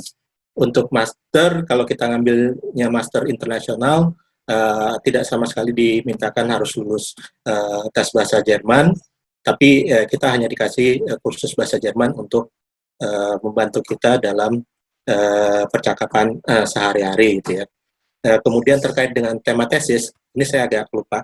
Jadi kalau kita tahu kalau di Australia itu ada 3 tipe master, ada yang full coursework, ada yang coursework plus tesis singkat gitu ya, dan ada yang full tesis atau master by research. Ya, master by research ini biasanya bisa lebih cepat leading ke S3, ke doktoral gitu ya, karena dia tidak mengambil kuliah sama sekali, ya mungkin hanya sit-in gitu ya, dan dia risetnya lebih mendalam, sudah tergolong udah setengah doktor gitu ya. Nah di Jerman sistemnya adalah coursework plus tesis singkat gitu ya. Jadi ketika interview juga akan ditanyakan kira-kira akan menulis tesis tentang apa, dan tapi dalam prakteknya nanti ini bisa berubah kita sesuaikan di kampusnya. Saya ingat waktu itu saya menulis karena saya waktu itu di KTLN menangani kerjasama dengan lembaga internasional, NGO internasional. Saya mengangkat topik tentang peran NGO dalam penanganan krisis waktu itu, pembangunan sosial di Indonesia waktu saat itu. Jadi tapi ketika di Jermannya menyesuaikan dengan pelajaran yang diberikan di sana gitu ya, akhirnya saya berubah menjadi topik tentang desentralisasi. Mungkin itu Mas Dino jawaban singkat saya. Oke, terima kasih Pak Adi. Selanjutnya Mbak Vika sudah standby. Halo. Ya, sebentar connecting. Halo Mbak Vika. Sudah. Di-unmute dulu Mbak Vika. Iya. Terima kasih Zeno udah atas kesempatannya. Iya Mbak Vika. Gimana kabarnya pagi ini? Alhamdulillah kabar baik. Oke, ini Australia Awards Alumni juga nih Mbak Vika. Leaders ya? Melbourne ya. Oh Melbourne, oke. Melbourne. Silakan Mbak Vika. Kesempatannya Pak Adi, saya ada 3 pertanyaan nih Pak. Yang pertama, tadi kan kalau saya lihat ada pergantian supervisor ya. Kira-kira ada nggak kendala lain selain pergantian supervisor dalam menyelesaikan studi? Itu yang pertama Pak. Terus yang kedua, pada saat penyelesaian tesis ini itu dengan supervisornya apakah ada pertemuan reguler ataukah by email saja Pak? Kemudian yang ketiga nih, tadi saya dengar Bapak bawa 3 anak ya Pak. Kira-kira bagaimana nih Bapak membagi waktu antara kuliah dengan keluarga Pak? Terus terkait dengan membawa keluarga pada saat S3, kira-kira ada kendala nggak Pak? Kalau ada mungkin bisa di-share ke kami. Siapa tahu bisa ini. Oke. Terima kasih Baik. Pak. Terima kasih. Terima kasih Mbak Vika. Salam ya buat suaminya. Oh iya, di sampingnya ya. Terima kasih Thank Pak. you ya. Yuk. Ya, baik. Salam. Silakan Pak Adi. Ya, yang pertama soal supervisor, saya pikir supervisor yang paling berperan di sepanjang perjalanan kita gitu ya, karena dia jadi orang yang pertama dan yang akan membantu kita baik dalam urusan akademik, dan kadang juga kita kalau ada urusan lain di kampus terkait urusan akademik atau administrasi juga kita minta bantuan supervisor. Selain itu juga ya kita juga harus menjalin hubungan yang baik dengan koordinator S3-nya maupun School of Graduate gitu ya. Dan supervisor ini juga ada mungkin satu hal yang saya lupa menyampaikan, senioritas dari supervisor ini juga nantinya akan berperan ketika final review, final examiner, karena examiner akan dilakukan oleh 3 profesor dari luar universitas yang dipilih oleh masing-masing supervisor. Jadi semakin senior dan semakin baik network dari supervisor kita keluar, maka dia akan bisa memilih examiner yang cocok, dan juga examiner yang mungkin juga tidak terlalu kritis gitu ya. Seringkali juga kalau yang saya lihat pengalaman supervisor yang muda itu dia memilihkan examiner yang lebih senior, yang menguasai topik gitu ya, atau jam terbangnya agak lebih tinggi, tapi konsekuensinya bisa jadi kalau examiner yang lebih senior ini tidak bijaksana gitu ya, tesis kita akan dihajar gitu ya. Itu yang banyak terjadi. Dan keunggulan dari sistem examination di Australia itu memang mungkin jadi makan waktu ya, karena examiner 3 diberi waktu 2 bulan untuk baca dan memberikan komentar gitu ya. Tapi bisa jadi seperti kasus saya, ada examiner yang mundur gitu ya, beberapa kali diingatkan baru memberikan reviewnya. Tapi juga sistem ini juga baik karena kemudian topik kita juga tidak hanya sekedar diketahui oleh supervisor dan universitas tempat kita berada, tapi juga bisa menyebar ke tempat lain gitu ya. Mungkin kalau pengalaman saya saya dapat 3 supervisor, 1 di Inggris, 2 di Australia. Salah satu yang di Australia ini adalah dari ENU, salah satu Indonesianis yang terkenal gitu ya, dan cukup kritis, Ed Aspinall gitu ya, Edward Aspinall. Jadi ya yang memberikan 1C dengan banyak catatan, perbaikan, komentar, tapi dia cukup fair dan konstruktif. Selain dia memberikan catatan, dia juga memberikan referensi teori dan artikel yang bisa membantu apabila saya akan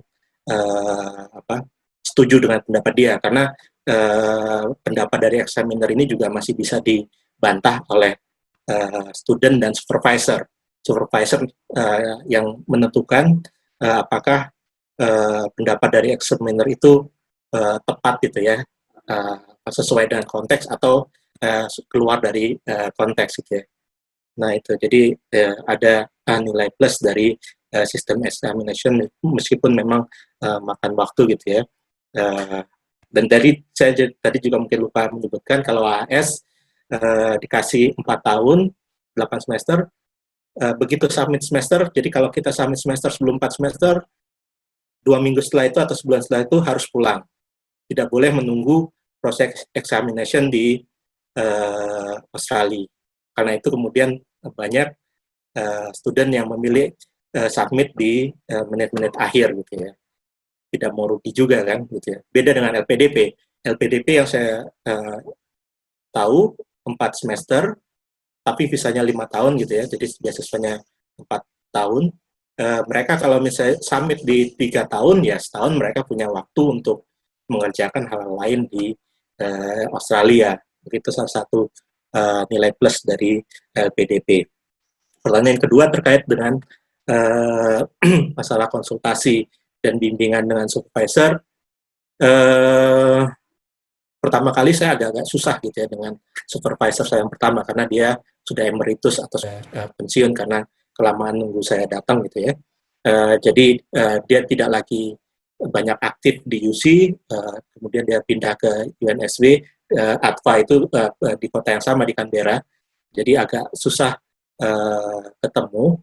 Sementara ketika saya ganti supervisor kedua, karena saya juga pernah mengikuti kuliah yang diberikan oleh supervisor saya ini, maka kemudian lebih lancar komunikasinya, dia juga komit gitu ya, jadi ya tidak harus tiap bulan gitu ya, tapi ada pertemuan-pertemuan rutin, setidaknya 1 semester itu betul-betul ketemu ada 2 kali minimal gitu ya.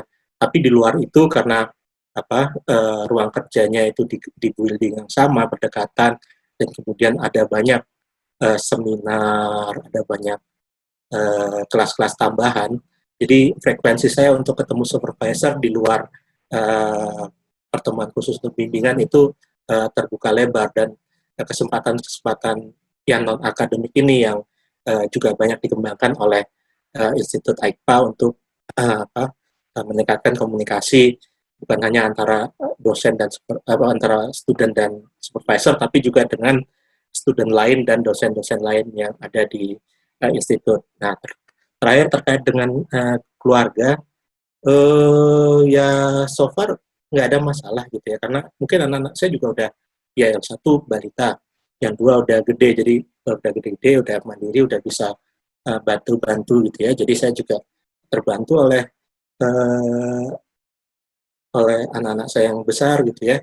Dan tantangan untuk S3 di sana bukan hanya membagi waktu antara kuliah dan keluarga, tapi juga membagi waktu antara kuliah, keluarga, dan pekerjaan sambilan. Itu yang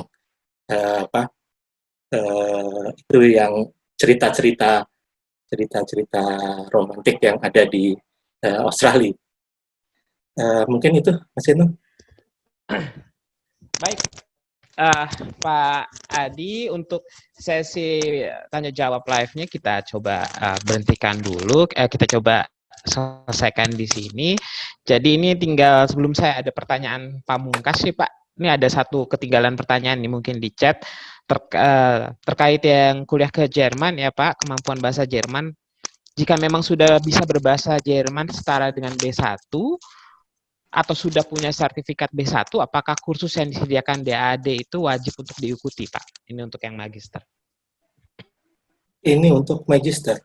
Kalau magister tadi saya sampaikan tidak perlu kemampuan bahasa Jerman. Oke. Kalau ini untuk kursus yang sebulan doktoral, aja ya. Enggak. Ini kalau maksudnya master untuk yang sebulan itu tidak mungkin bisa differ gitu ya. Artinya tapi saran saya ikutin aja nggak apa-apa karena cuma buat refreshing untuk menyegarkan kembali kan.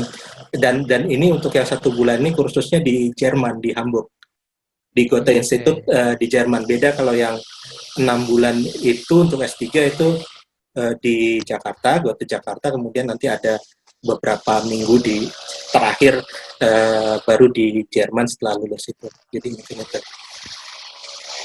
Oke. Baik, ini ada jadi tanya atau Kristiani Raulina, ini raise hand, apa ingin bertanya? Mungkin nanti bisa tinggalkan chat kalau ingin bertanya, namun saya coba, kalau untuk ini saya coba closing dulu Pak untuk pertanyaan live-nya. Baik Pak Adi, terima kasih banget ini untuk sharing dari awal sampai akhir tadi, banyak banget pelajaran yang kita bisa dapatkan ya Pak. Nah, namun saya di ujung ini ada 2 pertanyaan Pak.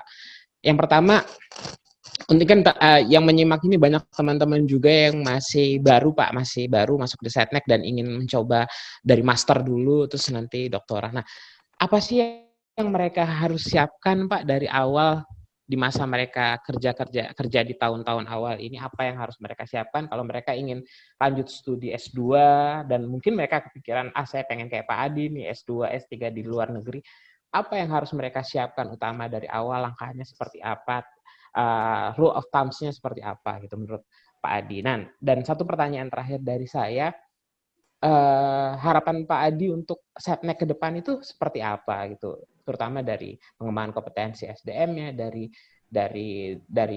visi dan misi dan Setnek ke depan itu, harapan Pak Adi itu sebetulnya seperti apa? Mungkin itu Pak 2 pertanyaan dari saya sebelum kita akhiri diskusi di pagi hari ini. Silakan Pak Adi. Baik, buat yang mau sekolah di luar negeri, ya mungkin yang pertama pasti harus mempersiapkan bahasanya karena akan dimintakan apakah itu TOEFL prediction gitu ya atau IELTS sama sekali. Jadi pastikan ya lebih bagus dapat TOEFL sudah TOEFL yang institut yang internasional dan IELTS yang sudah betul-betul yang dikeluarkan oleh yang diterima secara internasional gitu ya. Jadi bukan sekedar prediction. Jadi pertama bahasa. Kemudian yang kedua ya pilih bidang ilmu yang ingin kita pelajari gitu ya. Kemudian ya ikut seleksi, persiapkan untuk seleksi. Jadi mungkin itu Mas Zeno. Yang lain mungkin mengalir saja gitu ya. Mungkin sekali ikut tes gagal itu biasa gitu ya. Kita tahu bagaimana. Oh ya, tadi di slide saya ada mungkin untuk informasi khusus untuk Australia itu ada satu blog yang bagus ditulis dosen UGM. Imade Andi Arsana. Mungkin teman-teman yang belum pernah baca itu bisa buka blognya, tulis saja Imade Andi Arsana. Di slide saya sudah saya sampaikan linknya tadi di slide nomor berapa itu ada. Di Jerman juga ada itu tadi satu linknya. File presentasi dibagikan ke peserta, Mas Dino? Ya, nanti kami kirimkan, Pak.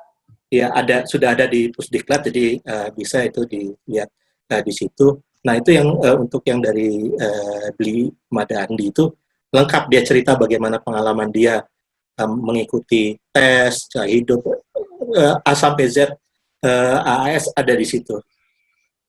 Itu. Kemudian terkait harapan saya buat Sektek, ya tentunya harapan saya sumber daya manusianya semakin baik, tidak harus S2, S3 di luar negeri, tapi juga di dalam negeri gitu ya, ataupun juga kombinasi sandwich program gitu ya. Jadi bukan hanya kita mengejar jumlahnya, tapi juga kualitasnya. Karena harapan saya kita berada di lembaga yang cukup strategis gitu ya. Kalau bicara soal mandat, kita membantu presiden, wakil presiden gitu ya. Harapan saya kita betul-betul menjadi penyedia dukungan. Kalau bicara soal dukungan kebijakan, kita betul-betul bisa memberikan dukungan kebijakan secara langsung gitu ya pada presiden maupun wakil presiden, karena ya bagaimanapun kita tahu bahwa kompetisi di lembaga presidenan juga cukup ketat gitu ya.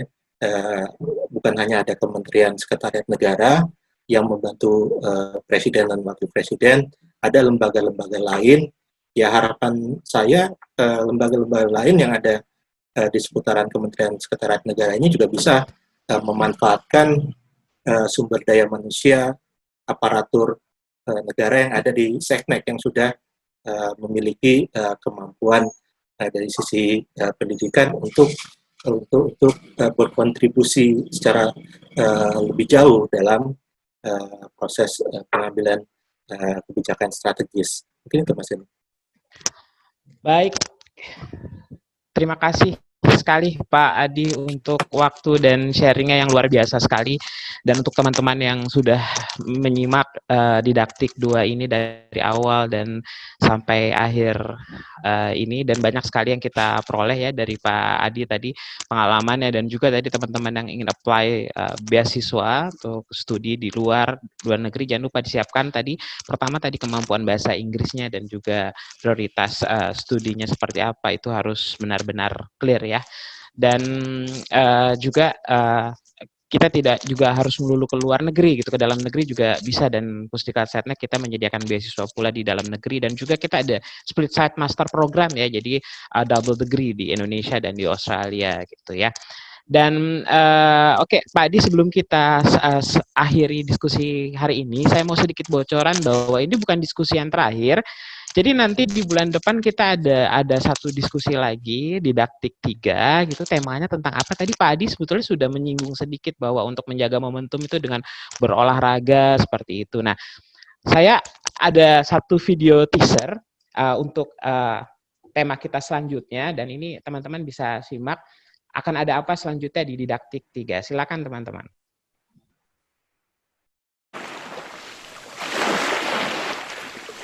If you say that getting the money is the most important thing, you will spend your life completely wasting your time. You'll be doing things you don't like doing in order to go on living, that is, to go on doing things you don't like doing, which is stupid. 1, 2, 3. I've been running from the pain, trying not to feel the same, but it's a shame that we miss again. See, my confidence is shaking and my heart is feeling vacant, so you tried to fill it in. You said I could fix the broken in your heart, you were saving, darling. But I don't know why you're shooting in the dark, I can't feel in nothing.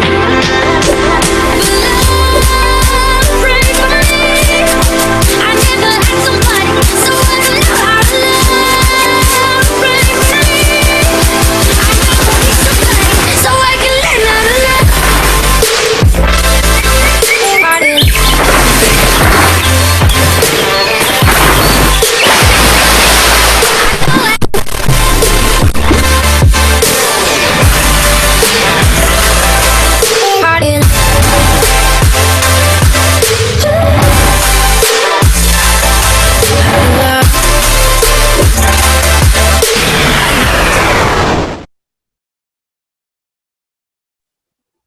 Oke, itu bocoran dari kami untuk tema berikutnya di bulan depan. Mungkin teman-teman sudah bisa tebak ya siapa narasumbernya ya. Temanya adalah Healthy Academic Life. Jadi dalam studi tadi Pak Adi juga bilang kita harus ada balance ya, tidak hanya soal belajar juga, bekerja juga, kita juga harus bagaimana kehidupan akademik yang sehat. Dan teman-teman jangan lupa untuk nanti tunggu informasi dari kami di kegiatannya di 8 Oktober 2020 di waktu yang sama jam 9 sampai dan jam 11. Oke, itu saja dari Pusdiklat. Jangan lupa teman-teman untuk mengisi evaluasi dan daftar hadir yang tautannya sudah disampaikan di chat. Nanti itu adalah syarat untuk mendapatkan e-certificate dari Pusdiklat Setnek. Sekali lagi terima kasih Pak Adia Warman yang sudah meluangkan waktunya untuk berdiskusi dan memberikan paparan yang luar biasa dan inspiratif sekali bagi kami semua, dan sukses selalu untuk Pak Adi dan sukses juga untuk menunggu final result-nya dari tesisnya. Terima kasih Pak Adi atas waktunya, dan untuk teman-teman semua sekali lagi terima kasih sudah bergabung di Didaktik 2 pada hari ini. Mohon maaf jika ada kesalahan atau gangguan teknis, mohon maaf sekali. Itu murni memang ya resikonya kalau online pasti ada ya, terhambat dikit, but overall is good. Terima kasih. Dan juga untuk dari Oscar Award Indonesia, Bu Devina dan tim, thank you untuk gabung di diskusi kita hari ini. Thank you untuk udah menyimak, dan jangan lupa gabung lagi di Didaktik 3. Sebagai clue-nya itu juga Oscar Award belum jadi alumni, dia awardees juga, cukup legend juga di Oscar Awards. Sukses dengan healthy academic life-nya. Oke, terima kasih teman-teman semuanya. Tetap jaga kesehatan, pakai masker, cuci tangan, dan jangan lupa jaga jarak. Selamat pagi. Assalamualaikum warahmatullahi wabarakatuh. Sampai jumpa lagi. Thank you.